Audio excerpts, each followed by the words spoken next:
So training in a Zen monastery, what are the what's it all about?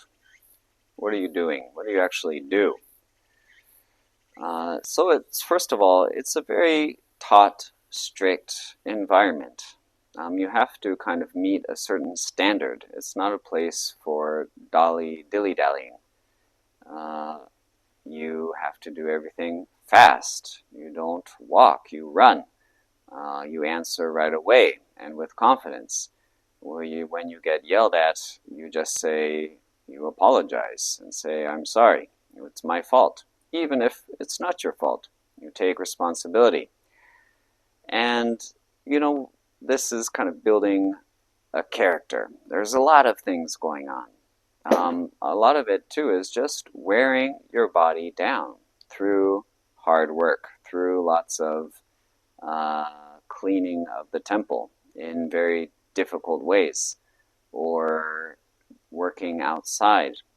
And we go out of our way to everything we do, we don't do it the easy way. We make it extra difficult. This way, too, not only are you training your body physically to be stronger, which helps you when you're sitting in meditation for long hours, you have the stamina and the strength to continue on. But also just you're building a habit of becoming tough. You're getting grit. You don't give up when the tough gets going. Other ways we do this is by doing begging, ritualized begging, where we go into the city and we will walk for miles and miles. We even have one begging one where we go for 3 days, and a lot of it is running in not shoes but in straw sandals.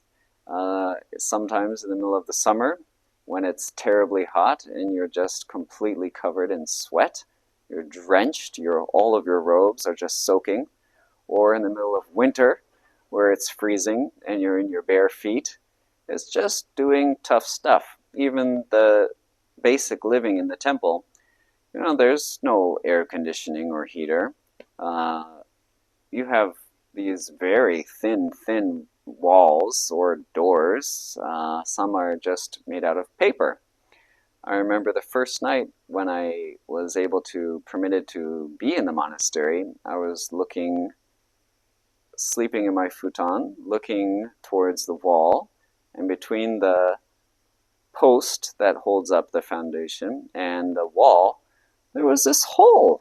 I could see right outside, and this wind was just blowing in. It was freezing.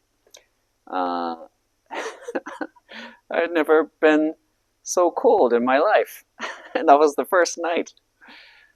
So we are exposing ourselves, our bodies physically, our spirits or hearts, if you will, our integrity. Everything is kind of out in the open.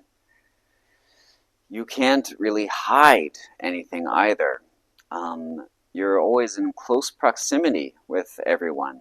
You don't have your own private space. You don't have many belongings. And the belongings you do have during the day, you don't have access to them. There's only certain times of day where you can get them. And if you forget something, too bad.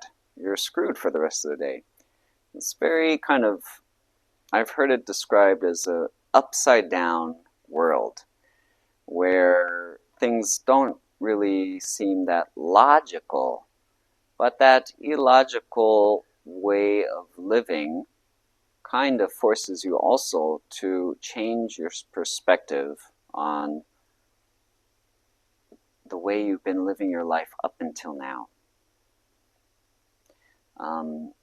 Through much rejection by yourself, probably, you are, and some people, they do 1 year, 2 year, 3 years more, and maybe never even question that. They just kind of suffer it the whole time. And no one tells you, okay, this is why we do it. This is the philosophy behind it. So it's kind of up to you to explore for yourself what's going on? What is this crazy upside down world all about? And what changes that might bring for your personality, your outlook, uh, your inner world.